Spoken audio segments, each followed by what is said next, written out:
What's going on, guys? Welcome back to United View. Hope everyone is doing very well. Welcome back to Late Night United News. Yes, we have just wrapped up the second part of Erik ten Hag's press conference ahead of the match against Bournemouth tomorrow at Old Trafford, 3 p.m. kickoff, untelevised here in the UK. The television gods are against us. Oh, I hate the 3 p.m. blackout. But we've got plenty to get into in the press conference. Erik ten Hag probably, for the first time, since really the more immediate fallout of the Jadon Sancho situation, speaking on Jadon Sancho, speaking on the future of Sancho at Manchester United, about what could or could not happen with Sancho in January if he's expected to leave the club. In addition to that, talking reports today suggesting that a possible return to Borussia Dortmund, not off the table in January, but at the moment does seem a little bit unlikely. However, an interesting little bit to that story is that Jadon Sancho might be secretly plotting or hoping or wishing for a Manchester United return. Is there any way back for Jadon Sancho at Manchester United? We'll be talking about that. Plus, Marcus Rashford is a doubt for tomorrow's game against Bournemouth because he did not train today due to illness. Now, I want to get you guys' opinions on this about... It's like when someone throws a sickie at work, isn't it? You have that debate around the office. Is it real? Is it not real? It's this time of the year. People get ill a lot. Or is there something more bigger and nefarious at play? We're going to be putting our tinfoil hats on well and truly into the evening, as well as plenty of other quotes, questions and responses to get into. Ten Hag talking a little bit about the goalkeeping situation at United as we head into January, and AFCON, of course, as well, with the likelihood of losing Andre Onana for a certain period of time. Also spoke about Alejandro Garnacho too, how impressive he's been recently, as well as plenty of other topics. So be sure to smash a like on the like button. Be sure to subscribe, bottom right hand corner. If you're new to Late Night News, it's been a bit of a recent thing, a bit of a recent addition to the United View schedule. Plenty of big plans coming for this show, it must be said.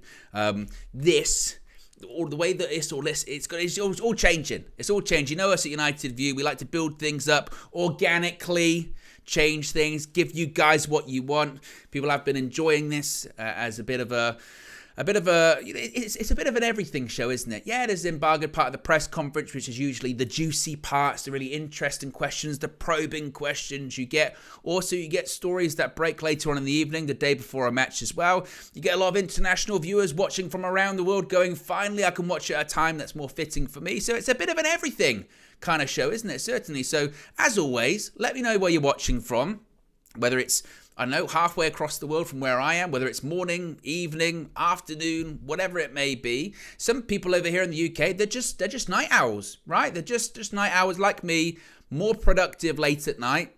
I'm one of you've seen me on the morning shows, guys. My eyes are like, that. I'm like squinting at the screen, trying to read all the stories, like that. I'm mumbling to myself. Sometimes you just feel more fresh at nearly 11 o'clock at night, certainly, don't you? So if you haven't already, click the like button as you're filing and get involved. We'll get your comments up on the screen as well. Let's have a look, see what people are saying in the chat already. Randy Orton, says blessings to the UV family. Assad says he's ill or pulled a sickie.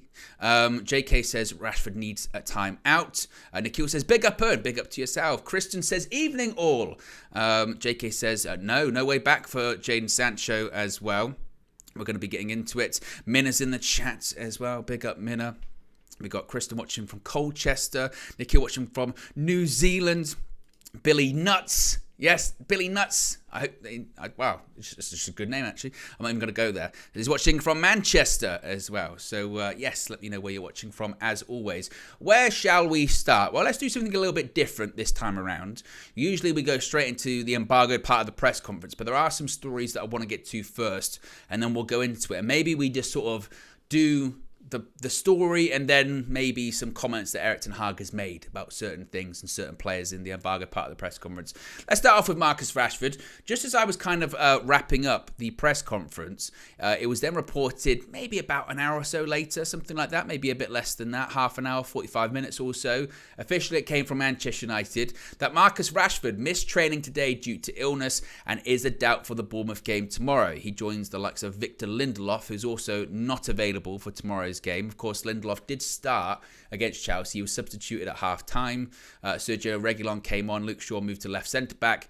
Reguilon played left-back. I expect that change to happen tomorrow. But Marcus Rashford really wasn't expected to start. Certainly, I didn't think he was going to. And some would be curious and say, hey, how very convenient. Marcus Rashford gets dropped for just poor form, just not being very good this season, not being very productive.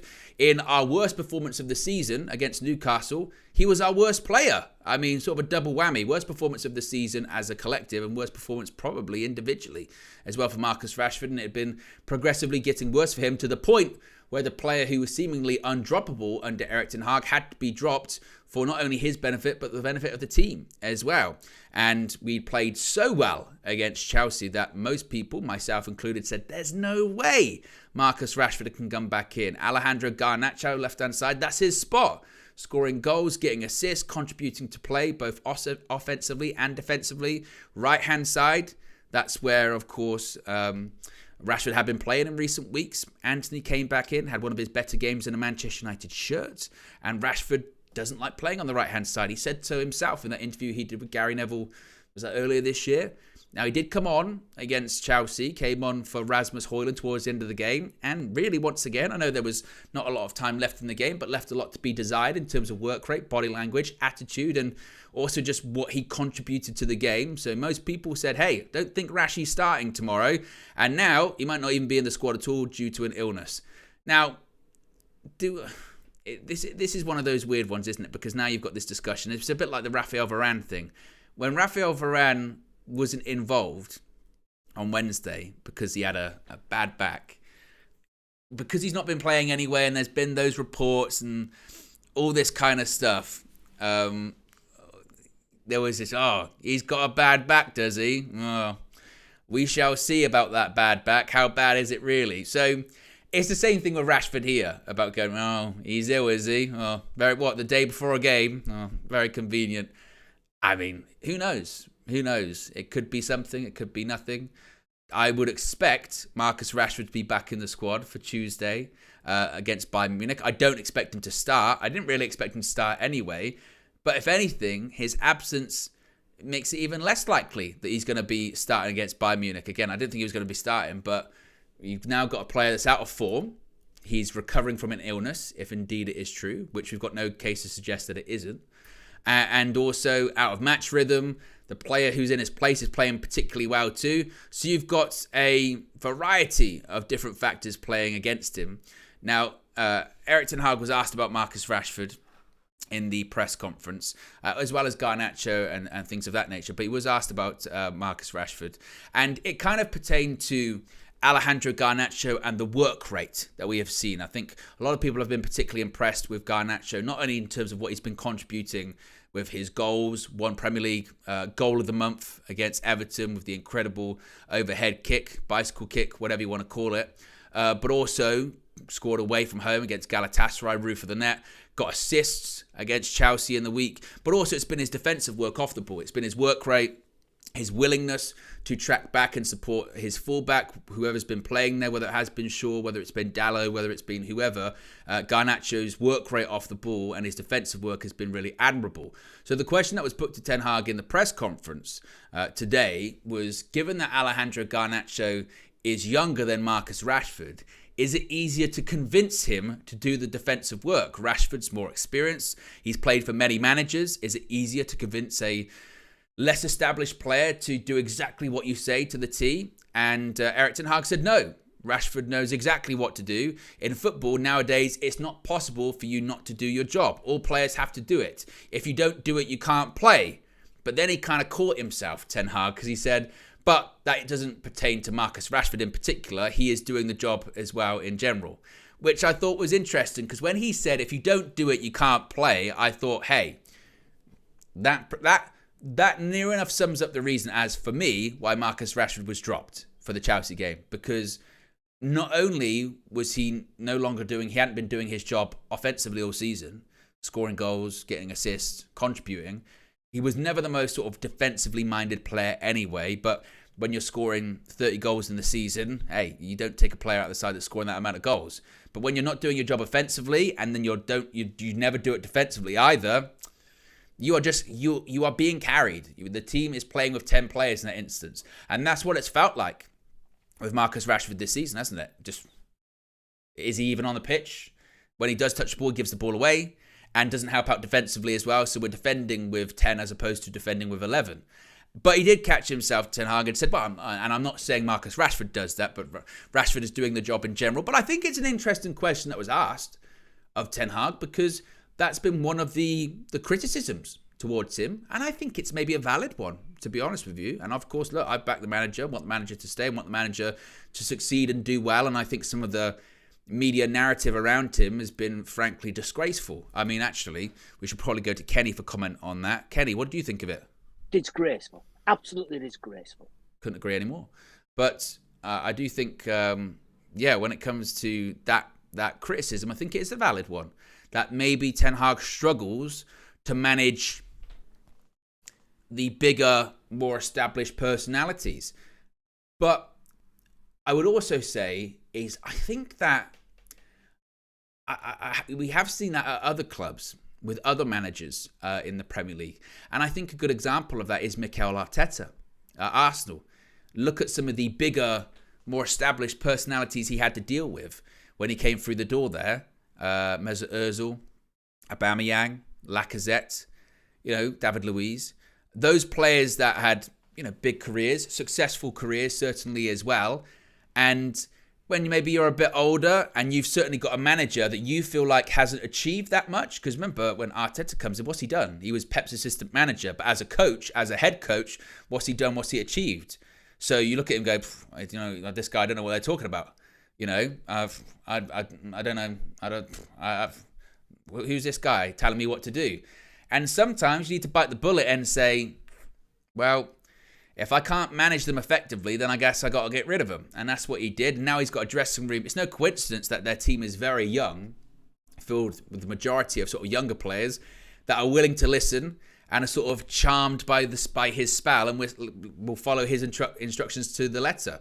And we kind of saw that on Wednesday for United at Old Trafford against Chelsea, a group of players that were playing for the manager, that clearly were following his instruction to the T and believed in his game plan and believed in his ideas and his method to win the game. And it's not to completely throw Marcus Rashford under the bus or anything like that. It's more just to say that, maybe he can't. Maybe he can't. And if he can't, if you're not getting your message across to certain players because of personality, attitude, ego, whatever it may be, then sometimes you just have to start picking players that are willing to listen and are willing to carry out the job to the best way possible. And with Garnacho, that's what it feels like, certainly at the moment. So I think that one's interesting. As far as Marcus Rashford's absence tomorrow, I said it earlier on in the press conference, I think, and I saw that Avellino said something similar in the United Therapy with Flex and AV. Be sure to check that out. He sort of said that he almost, ironically enough, at this point, Rashford needs the Maguire mentality, which feels, a wild sentence to say, but it's somewhat true in the sense that you're just going to have to sit on the bench for a while, mate. You're going to have to sit on the bench for a while and know that you got yourself in that position. This isn't an agenda against you. This isn't a vendetta against you from the coach or from people within the club. It's based on your performances. You've been given maybe more opportunities, frankly, this season than you ultimately deserved. You were our best player last season in terms of scoring goals, and you can't deny that, and you can't hide from that at all. At all, you cannot hide from that. But at the same time, if you're not playing well, you can't play. And Marcus Rashford, I think, at this point, needs more than just a game out.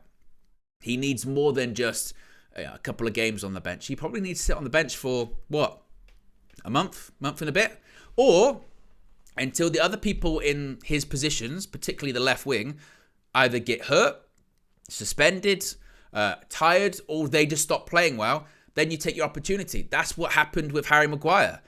Had it not been for the injuries at centre-back, Harry Maguire wouldn't be playing right now. He still wouldn't have kicked a ball. Remember the biggest frustration prior to the Arsenal game when we lost at the Emirates? Before he came on, he hadn't kicked a ball that season. And he was named in the England squad. And we're going, why is he named in the England squad? Because he hasn't kicked a ball and he was close to leaving in the summer. But what happened? People got injured. Lissandro Martinez, reoccurrence of the foot problem. Never got fixed. Had to go and get it sorted out.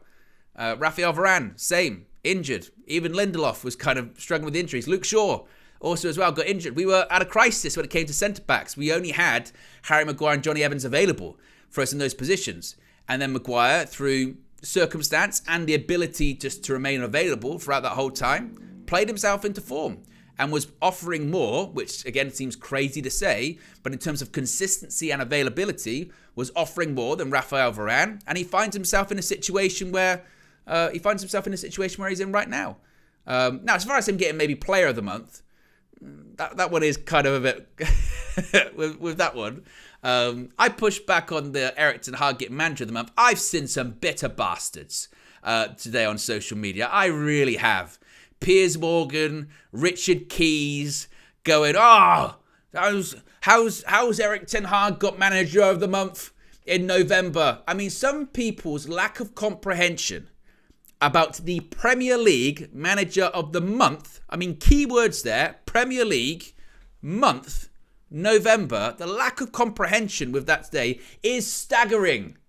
Absolutely staggering.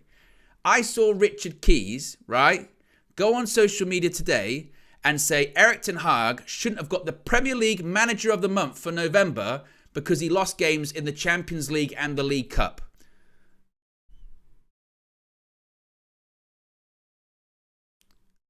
Call me crazy, but I don't recall ever playing FC Copenhagen of Denmark and Galatasaray of Turkey in the English Premier League. I said, what kind of Black Mirror reality are we living in at this point in time? What? And this is what I mean, I've already gone on the tangent, but this is what I was talking about earlier on, guys. The media hate us. I mean, talk about making up for like 20 plus years of being second place runners-up, second fiddles to Manchester United. It's just constant. And the dangerous thing is eventually, if they keep spewing that out there over and over and over again, the negativity, when something bad does happen, like a loss against Newcastle, worst performance of the season, you start to believe. You go, maybe they're right.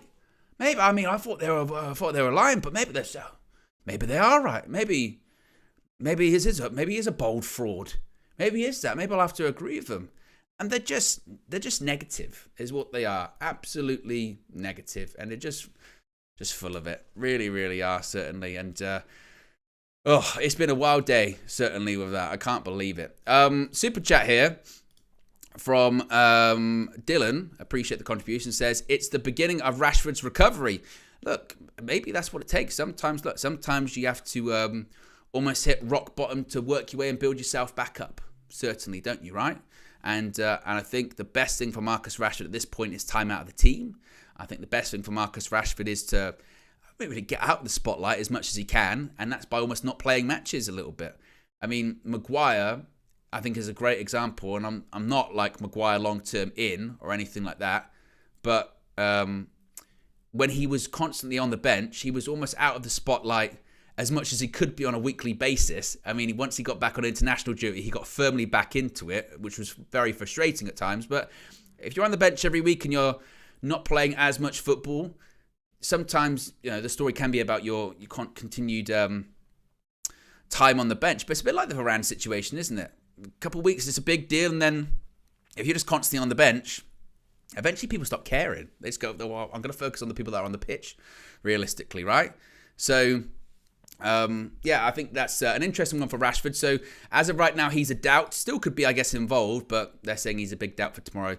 So, that one's unlikely. Now, click the like button if you haven't already. I want to talk about Jadon Sancho. Now, today's been a very interesting day for Jadon Sancho news, and a lot of it comes from Germany and comes from Florian Plettenberg of Sky Sports Deutschland, who has spoken about a possible swap deal involving Sancho and Malen from Borussia Dortmund. Now, Plettenberg has said that a swap deal is very unlikely at this stage. All parties involved consider a potential exchange as unrealistic, and he is reporting that Sky Sports in Germany has been told that this is currently not planned by either Dortmund or Manchester United.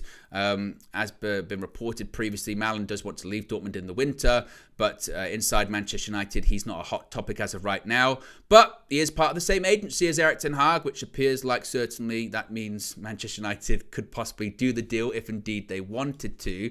But a bit more on a possible return to Dortmund for Jadon Sancho this January. Florian Plettenberg has reported in the last couple of hours that under certain circumstances, Jadon Sancho is very open to returning to Germany, particularly Dortmund this winter. However, many questions need to be addressed. Is it financially feasible? Which the answer is probably no. Does everyone in the club support this decision?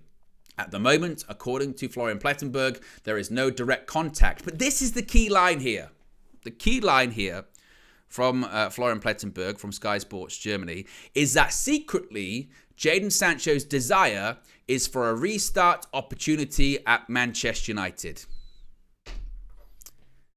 Now, I read that and I said to myself, that is a thought that I have had recently.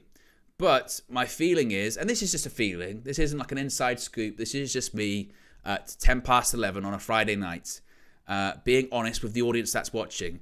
It has felt like, hasn't it, particularly with the crisis that's been going on at Manchester United over the last week, is that it felt like, is Jadon Sancho almost waiting out the manager, essentially, right?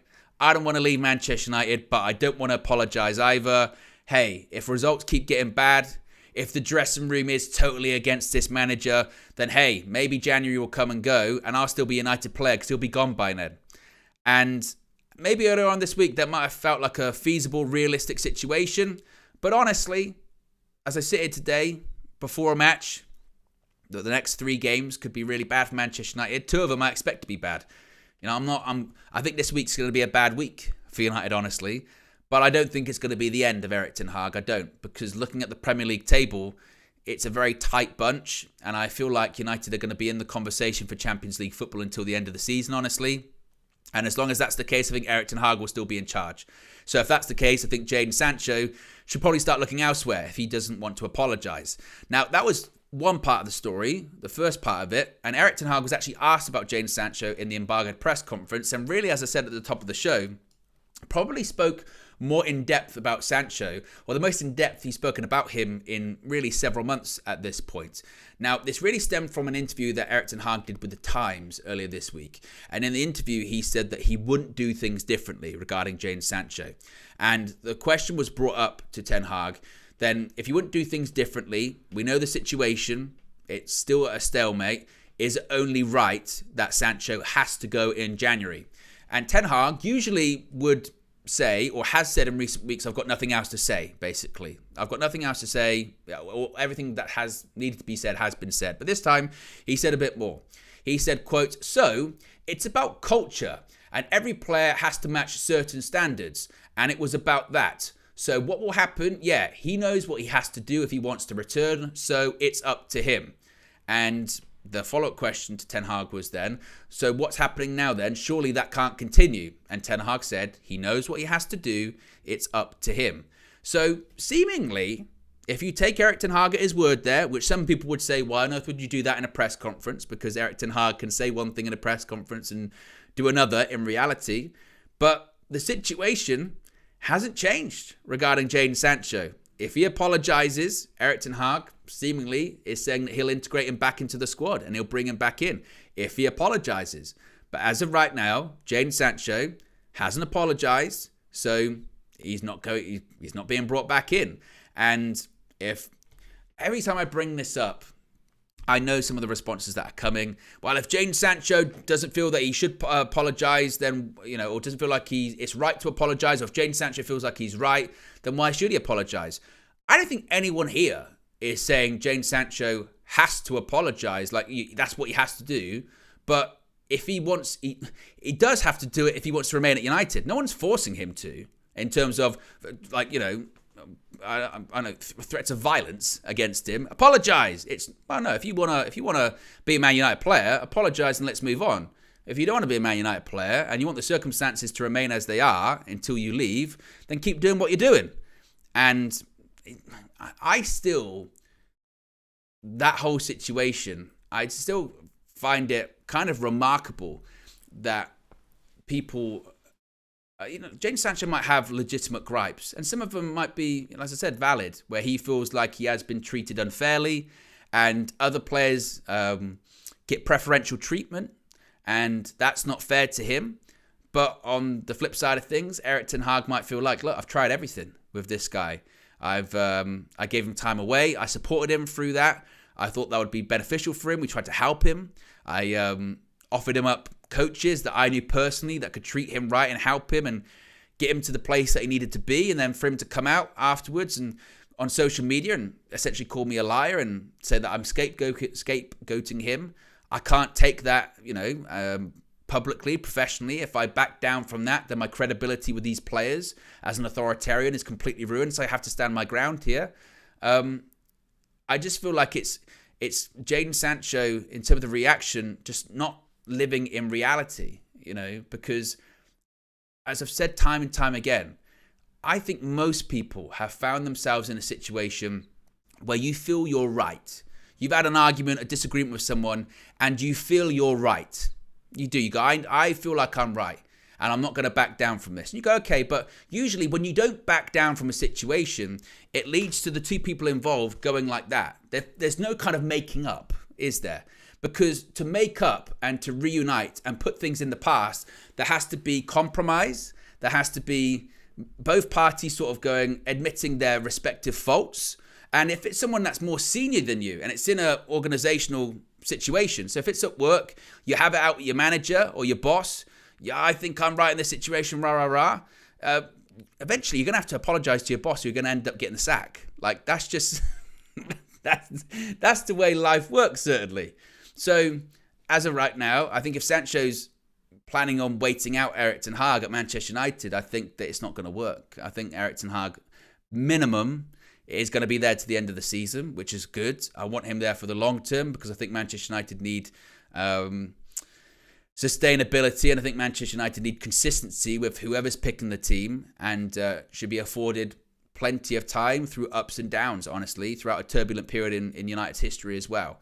But I did feel it was very interesting that Erik ten Hag seemingly suggested that there is still a route back for Jadon Sancho. It's just a case of whether or not he wants to take it. And I thought that was interesting. Now, they did come back to Jadon Sancho, and this was a really odd question, because in what universe is Erik ten Hag going to comment about this? I have no idea. In a press conference to the media, I mean, probably violating all elements of, contract law and confidentiality.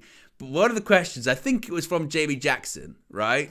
And it was, Eric, so is Jadon Sancho, whilst he's not playing, is he still on full pay? And Erik ten Hag was a bit taken back, going, well, it's an internal matter. And then Jamie Jackson continued by saying, well, if he is, which I'm guessing, is it best that he leaves then? Those resources can be best put elsewhere. And Ten Hag said, well, it's an internal matter. We'll have to wait and see what happens. And I thought, well, in what reality is Erik ten Hag in a press conference in a room full of journalists going to comment on a player's wage and whether or not they're getting paid their full salary, or if there's deductions or things taken off of it for disciplinary reasons? When on earth is that going to get confirmed? I mean, I'm not completely up on employment law or confidentiality stuff, but that feels pretty confidential, isn't it? Doesn't it? You can't just do that in a room full of journalists to the worldwide media. It's going to get written and published everywhere. Nah, he's on half pay. Screw him. And how much is that half pay at the moment? Oh, and also, where are we sending his paychecks to? I mean, come on. What? What kind of question is that? He's just got, well, it's internal. We'll see what happens. Yeah, we've slashed his pay.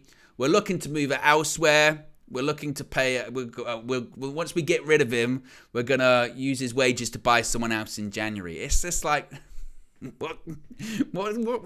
response do you expect with that? I thought he said I was stunned. In a week where journalism and the media has come under huge scrutiny, and the relationship between the media and Manchester United has been widely written about and publicised, I was like, oh, God. And speaking of which, by the way, I'm pretty sure all of the journalists that were banned, maybe apart from a couple. I mean, but all the journalists were back there today, but I think all of them had questions in the embargoed part of the press conference, by the way. as well. Samuel Luckhurst definitely did. Rob Dawson definitely did.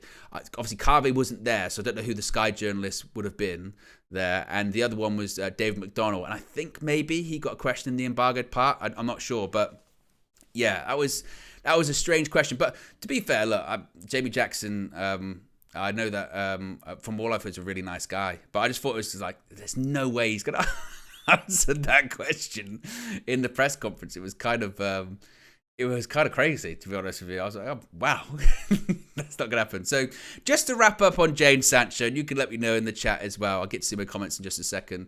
As far as Sancho, I still think he's probably going to go in January. Whether or not that's permanent or a loan, I still lean to it more probably being a loan with like an option or an obligation to buy. But my feelings on it remain exactly the same. Just as the way that the situation has stayed exactly the same, my feelings on it are very much the same, which is back the manager. It's not player FC. Sancho, he might have gripes that are legitimate, but seemingly Erik ten Hag also has gripes that are legitimate. I think we have to be really careful to be, we're in a position we were 18 months ago where we're so anti-player power, and if a player doesn't want to be here, or if a player's got a problem with the manager, or if the player's got a problem with the way the manager operates and he can get out, and then 18 months later we're going, oh no, get this guy back in and get rid of the manager, that to me is wild. Really, really wild. And we've seen this week this stuff about player power, aren't we? And I do think that is still a big problem at United. And I think that whilst I think the media took liberties this week, absolutely they did, there is always an element of truth in a story. And it's like panning for gold, and there's that little nugget of gold in there. And I do think this week was maybe a little bit of a test. This week was a little bit of a test to see how much power do some of these players have at this club. And I think it was quite, actually, look, in retrospect, quite well sort of swatted back by Erik ten Hag and Manchester United this week. And I think that was a good hurdle to come over. But as far as the Sancho thing, I still think he goes. And look, it's not as if, as well, that he's the highest paid player at the club. You know, it'd be one thing if he was our best player and had been our most consistent and unbelievable player, it'd be a somewhat different conversation. But that's just not the reality of the situation, is it, as well? A couple of super chats here. Red Baron says, do you think the club has a massive responsibility by giving these youngsters massive contracts? I don't think that much money is good for maturity. Well, look, I think we don't know, but I do think there has been a somewhat conscious effort. And I think there will be a conscious effort, particularly when Ineos come in, because we've heard those rumours and rumblings, haven't they, about their shock at the way that United have operated in the transfer market. I do think there'll be an effort to reduce wages. I do think there'll be an effort to move on higher paid, maybe older players. So those people like Rafael Varane, Casemiro. I think there'll be probably, talks of, okay, can we get a younger player in that's on a smaller salary that we can build up more over time? And also those younger players, when we do negotiate their contracts, maybe we don't, triple or quadruple their salaries, even when they come through the door. Like, when we bring people in, like Anthony from Ajax, or even when we brought in Harry Maguire from Leicester, we triple their wages. Why? There were players back in the day that would actually take pay cuts to go to some big clubs, because it's not necessarily about the wage, it's more about the opportunity and about winning things. So I do think there'll be a conscious effort with that. And that comes from sporting directors and the CEO. Jean-Claude Blanc, if indeed he is the guy, which it looks like, one of his big things when he came in as the Juventus CEO, chairman, whatever you want to call him, chief executive, just after they got relegated to Serie B, was slashing the salary and building a more sustainable Juventus. And he did that just as he left. That was just the beginning of their sort of decade of dominance in Serie A, and he also oversaw a completion of a stadium building project. So I do think that is something that Ineos certainly will be looking at, not just for young players. I think just in players in general at Manchester United. K-Flow's been a member for a month, says Sancho is not helping himself. Matic's comments only proves Erik ten Hag right. No team bar Dortmund will pay him what we do. This is his last big paycheck. Well, look, Borussia Dortmund aren't going to pay him what we pay him. I don't think anyone will at the moment. He's still, I think the fortunate thing for Jadon Sancho is he's got talent and he's still very young. And so because of that, because of how young he is and because of, the talent that he does have, he'll still do very well. And he's still got time to sort of rebuild his career, and maybe he just needs to go to, another club where maybe the pressure isn't as intense as Manchester United. Maybe he needs to go somewhere where, he is sort of managed more appropriately, shall we say? Because there were those reports, weren't there, of Dortmund, of the assistant manager sort of taking him to team meetings and then pairing him with Erling Haaland and, all that kind of stuff. Sometimes things just don't work out as well. So that's kind of the latest when it comes to Jadon Sancho. How many likes are we currently at the moment? We are on, we've got over 400 people watching, which is amazing at nearly 11:30 here in the UK. So if you haven't already clicked the like button, we're 20 likes away, by the way, from 100. So if you haven't already clicked the like button, some would say, hey, I wait till afterwards to click the like button, all that kind of stuff. What I will say about clicking that like button is, what it does is it shares the stream out more. This is a little peek behind the curtain, yeah? If you get the likes higher, then YouTube goes, wow, all of these people really like this video, so we'll give it out to people that maybe they watch Manchester United stuff, or they watch the Man United highlights over the weekend, but they've never seen United View before. Well, let's see if they'll like this. And then we expand, we grow the UV community like that. That's the easiest and freest way to do it. So if you're ready, click that like button as well. Now, I have seen it, but I don't trust it. I'm not going to say what it is, right? Because I've been in this situation before. I've been in this situation before. I've seen it, and I don't trust it. Because the count is live. That's all I will say. That is all I will. That's all I'm going to comment on the matter. Yeah, that's all I'm going to say about it. Because we've been in this situation before, right? I've been in this situation before.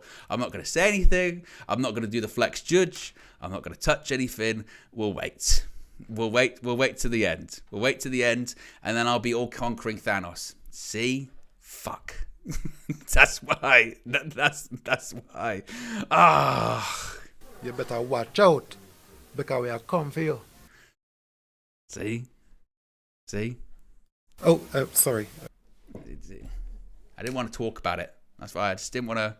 Well, it's Groundhog Day. Again? Yeah. Let's get on to some embargoed parts of the press conference. Actually, no, I was going to go to some of the comments actually as well. What people are saying here. Austin Baker says McTominay is on the craziest wage when you really think about it. What else are people saying? Joe Dude says Ten Hag will succeed if he can buy more Dutch players. Well, the irony is that the player we were linked to in the swap deal with Sancho was not only from the Netherlands, but also was part of the Ten Hag agency. So I just thought, we're not doing those recruitment rumours any good, are we? Yeah. I mean, next thing you know, it's going to be like, oh, yeah, he's watched him play and he really likes him.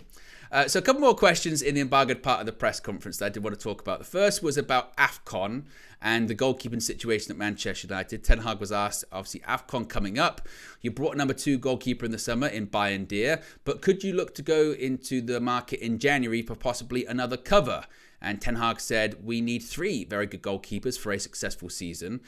Talent in the back is also important. The best situation is also to have a couple of goalkeepers on loan to develop. But we are pleased with the group we have. We were aware of the situation when we brought Onana in. We have to manage that. We have a strong keeper group, all capable to play at the highest standards. We're happy with the group and comfortable with the situation.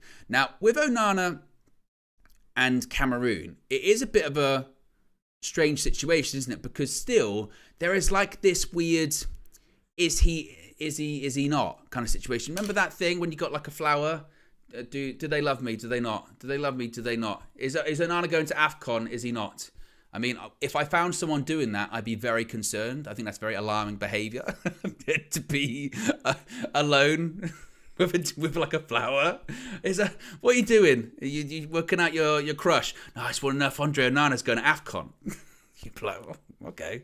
But the point is that they're still kind of suggesting that it's maybe a bit up in the air whether Onana's going to go to the tournament or not. There had been that report suggesting that he thought, well, if I go, I might lose my number 1 spot. I don't think he has any danger of losing his number 1 spot in reality. I'm a bit concerned, to be honest with you, that we have just seen nothing of Bayern Deer.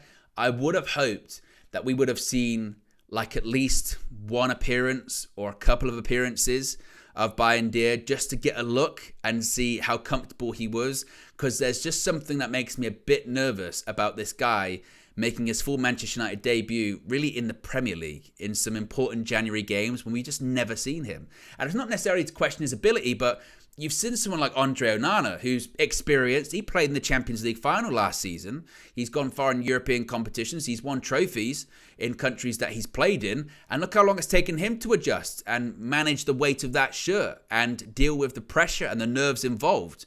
So are we just assuming that Bayindir is going to come in January? It's fine, no problem. It's done. So it's a bit, that worries me a little bit. Now, you could say, well, had we stayed in the Carabao Cup, maybe he would have played more games. I don't know. But, yeah, that... I don't think we're going to get like an established goalkeeper in January, so he's going to play. I wouldn't even be shocked, to be honest with you, if it gets to a situation, if it isn't Bayindir. I'm quite comfortable playing Tom Heaton for a couple of games. I think I cast my mind back to the preseason tour of the US and the game at MetLife Stadium in New Jersey. And Tom Heaton played that game against Arsenal, and he actually did very well. You know, he did. Tom Heaton did fine in that game. He's a solid goalkeeper for as a backup or as a third choice. So, yeah, it looks like it is going to be Bayindir, and that's what he was brought in for. But there is something where I'm just like, you know, just being dropped in at the deep end, boom, you're playing Manchester United in goal between the sticks. Deal with it. But, hey, if he is sink or swim, and if he does swim, we spoke earlier on, didn't we, about Harry Maguire and Marcus Rashford and McTominay and those players about just making the most of when an opportunity is presented to you. And it's not even necessarily, that's not even necessarily like a football situation. That's just a life lesson, isn't it? Sometimes when a door is ajar, you kick it open and you take the opportunity. You grab it by the scruff of the neck and say, right, this is mine now, done. No one's taken it off me. I've been given this opportunity and I'm making the most of it. That's what Bayindir really has to do when he gets that chance, right? So, fingers crossed for him, certainly. But there is a bit of a worry there for me. Next question was about Alejandro Garnacho, his form and the excitement he brings to the team, the threat that he has been in recent games to opposition players.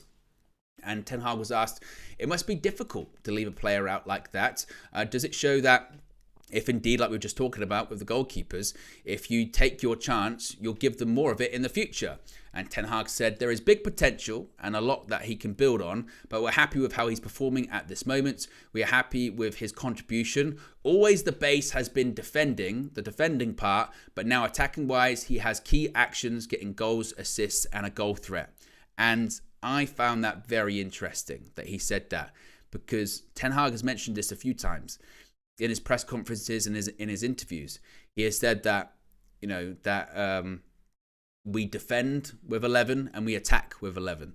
And it's interesting that when he talks about his wide players, when he talks about the left winger and the right winger, what did he just say there? Always the base is the defending part. And I found that very curious, because when you look at, and I don't mean to constantly circle back to Marcus Rashford, but when you circle back to him, it kind of feels the opposite with Marcus Rashford, isn't it? The base part for him is scoring goals or attacking or trying to, you know, be a threat to the opposition team. Whereas if you look at someone like an Antony, as much as he's been criticised, and justifiably so, because he hasn't lived up to the price tag, not that I'm not sure he ever can, but we expect more and you want to see more from him. But the one thing that people have been always quick to point out with Antony is that, again, the base part, the key for him is that he does do the defending part. He works backwards, he tracks back, he helps out his fullback, and he does, you know, he does the dirty stuff pretty well. And that's a credit to him. So I found it interesting that the first thing that Ten Hag actually praised about Garnacho in terms of specific qualities was defensively. And that's certainly something that Marcus Rashford isn't offering at the moment. But when it comes to Garnacho, I mean, the left-hand side spot, it's his right now. And the only way I see Rashford getting it back is if something happens to Garnacho, honestly. And you want to be careful. He's still young. You don't want to run him into the ground. But at the same time now, we're not even... This maybe just shows the development of Garnacho this season. We're not even talking anymore. You know, that conversation about, is Garnacho good enough to start? You know, Garnacho, is he better as an impact sub? You know, he comes on and he's much more effective. The last few games or the last few weeks, he's put that narrative to bed, because not only has he been starting the game, but he's been scoring early goals. Against Everton, when did he score that overhead kick? That was the opening, 10 minutes? Galatasaray, it was the same, an early goal there. So he's proving now that he can be effective from the off against fresh defenders. He can contribute for more than just a 20-minute cameo at the end of the game. He can contribute for 70, 75, 80 minutes. So it feels like already he's kind of overcome that hurdle and overcome that stage of his development. And that's only in the course of like 6 months, something like that. 6, 9 months. He's developed. I mean, last season, he was just breaking into being a cameo player, being a player that played the cup matches or came on for 10, 15 minutes and contributed with an occasional goal and an assist. And that was very quick, it felt like. Season before that, he's playing in the Youth Cup final. So he's developed that quickly into the backup, a bench player, an exciting young player. Now he's already a few months into this season. I mean, when did the season start? August, September, October, November, December. 4 or 5 months into this season, he's developed into a starter, pushing out Marcus Rashford of the team. So then, when you do take a step back and you look at how quickly and rapidly he's developing, you go, man, how good could this player be in 12 months, 18 months, 2 years' time? I know we get carried away with players' potential and young players' potential at United, and you don't want to overhype and you don't want to big up players too much when they don't deserve it. But I mean, clearly with Alejandro Garnacho, there's something there with him. He's a top talent. And I think the thing that excites me the most about him is he's unpredictable and he's really dynamic. In the same way that we talk about Rashford being too predictable, you always know what he's going to do. Cut in, run down a blind alley, try and take the shot on. And the same with Anthony, very predictable. He's going to try and cut in, try and get on his left foot and do nothing with his right foot. Garnacho, you have no idea what he's going to do whatsoever. He might try and cut in and whip it in on the right, like we saw for the second goal. He might just try and hit the touchline and go with his left foot and try and get it in like that. He got a ball into the box. The winner, the Marcus Rashford winner against City last season at Old Trafford, was a goal like that. Just take it on, use your left foot, put it across goal. You don't know what he's going to do. He's unpredictable. He scares fullbacks. And he's almost a bit of a throwback winger in that situation. And I think the position's his right now. That spot is his at the moment. And he's a really exciting performer. Now, the next question about him was a bit nasty. I didn't like this question. It came from Neil Custis from The Sun. And once again, just bringing up old news. Bringing up stuff that just isn't really relevant anymore. Because he brought up once again, well, we know stories of his attitude last season. You talk to him and that side is gone. And you could see as soon as he said that, Erik ten Hag was like, because that is such a thing that has been so blown up. And if I was Alejandro Garnacho, that would really piss me off. Because talk about one incident in pre-season. The thing in pre-season, I think he was late for a team meeting, maybe a couple of them, didn't feature in pre-season. And that is a stick that has been used to beat him for what? Like 18 months since then. Well, he was late a couple of times for pre-season. Bad attitude. Oh, come on, man. He was a kid. How old is Alejandro Garnacho at the moment? I want to double check, get my facts right. I think he's 18, isn't he? Or is he older than that? 19. He turned 19 in July. So when he went on that pre-season tour, he might have been 17, 18 years old and maybe made a bit of an error in judgment about timekeeping or whatever. And seemingly hasn't done it since then, and has also delivered on the pitch too, which is important as well. And still, that's getting brought up in the media. And other players who aren't performing or maybe do have discipline issues or maybe aren't doing the job for the manager, their attitudes aren't getting brought up in press conferences every 5 minutes, particularly not instance 18 months ago. So I just thought, oh, come on, man. That's a nasty question. I mean, they'll still bring it up. Like a decade in the future, Garnacho, superstar at that point, right? Oh, what a fantastic player. But do you remember when he was 17 and they went on a pre-season tour of Australia and Thailand and he was late to a team meeting? Old news. Like, just... Again, I just looked at it and went, oh, here we go. And that's, again, that is the perfect encapsulation of the media. Perfect encapsulation of the media is always looking to sort of twist the knife in, always looking for that. Ugh, I hate it. I hate that sort of stuff. We've got a super chat here from V33. It says, Sal, Sancho and Rashford to buy suitable players. Well, I certainly think Sancho's going to go. And I don't know. I think with Rashford, he's not going to go anywhere. Seemingly, is he? But like I said earlier on, he's just got to sit it out. Got to sit it out for a while, and not ideal because you've got a European Championship coming up at the end of the season, and there are a lot of good players, in his position in that England squad, and there's a lot of strong attacking talent. And if I was Gareth Southgate, I'd be picking up the phone saying that to Marcus Rashford. If I was Erik ten Hag, I'd be saying that to Marcus Rashford. And you realise that, the poor form and the attitude and the jogging around, not putting a shift in, that might come back to bite you.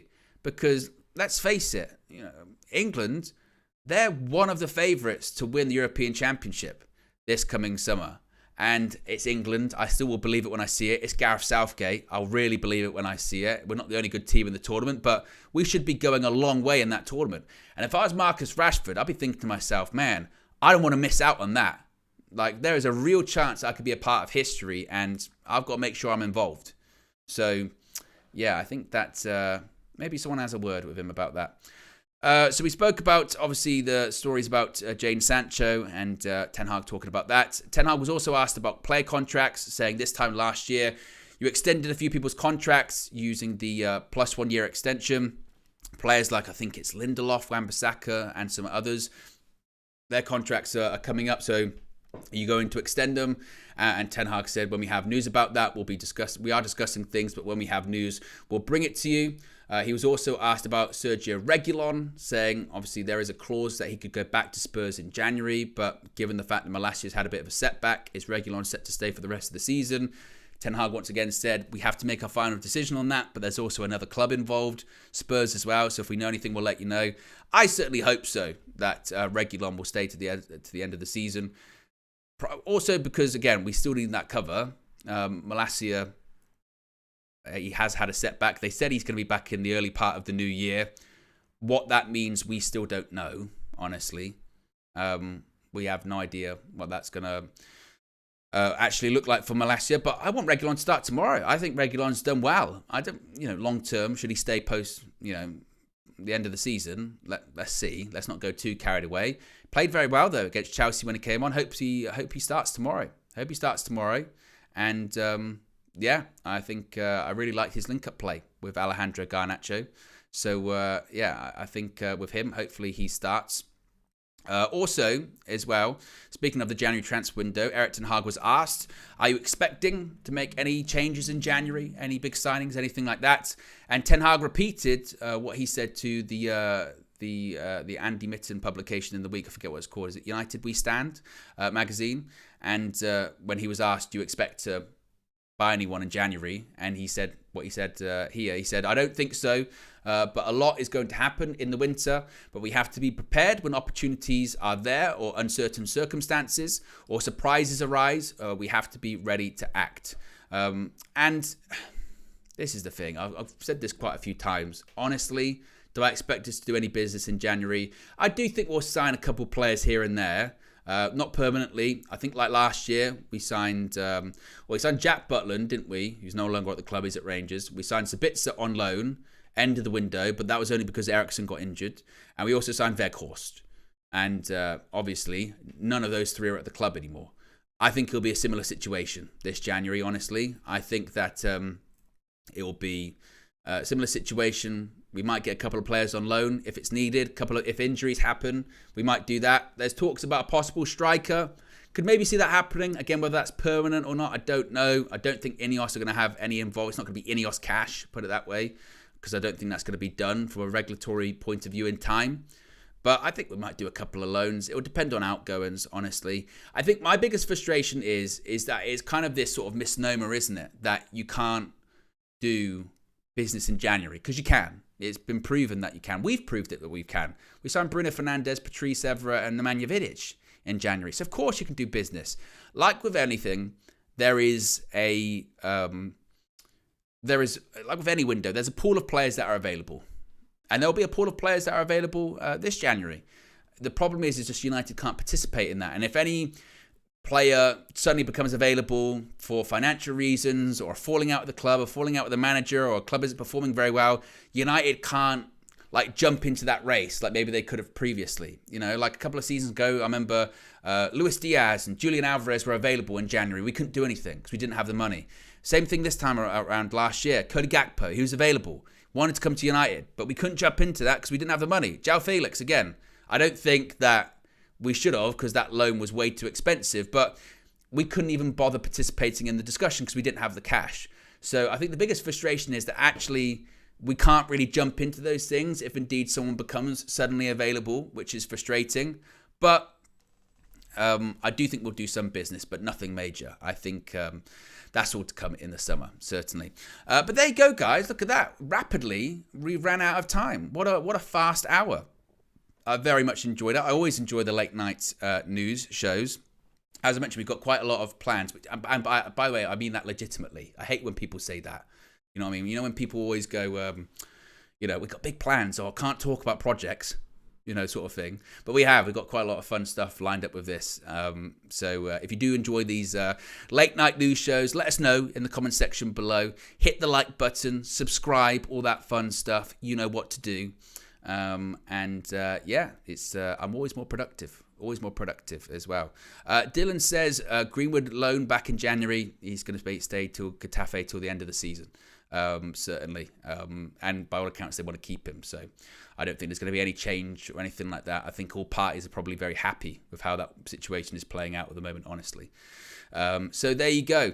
How many likes are we currently on? We're on 151 likes. We've got 451 people watching. If you haven't already, click the like button.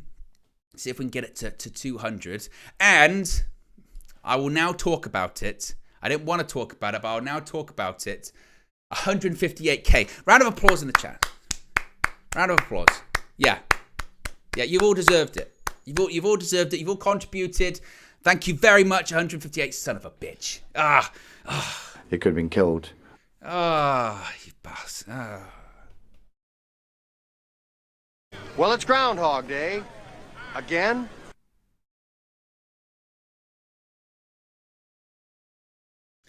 That's why I didn't bring it up. That's why I didn't bring it up. That's why I didn't talk about it. That's why I didn't mention it. Because I know the community. I know the community.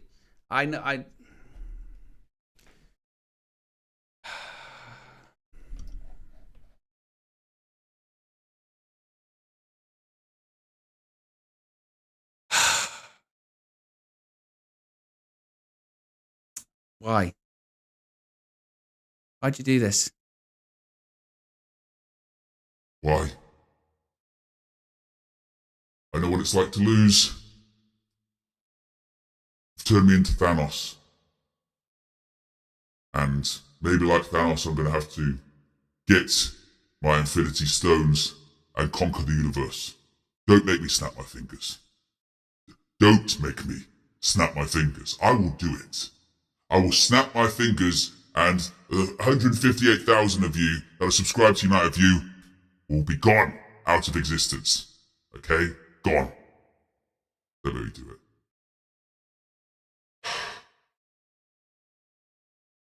I'll turn it off. Well, I've got some more, actually. I do have some more on the soundboard that I'm not going to use yet, by the way. I'm not going to use yet. I'm saving them. The best thing, you don't want to overdo it. You don't want to overdo it, and you don't want to ruin it. But I've got some fun ones on there. Like, I don't know how this works. Yeah, I don't know how this works. But there are some that change your voice to sound like people. There is an Elon Musk voice changer in there, which I think actually sounds pretty close. There's also a Donald Trump one, which is ridiculous. And there's also one that turns my voice into a harmonizer. So I can actually sing as well. Yeah. Your boy's got pipes, okay? Yeah, when I click that harmonizer, I can sing. So maybe we save that in the future.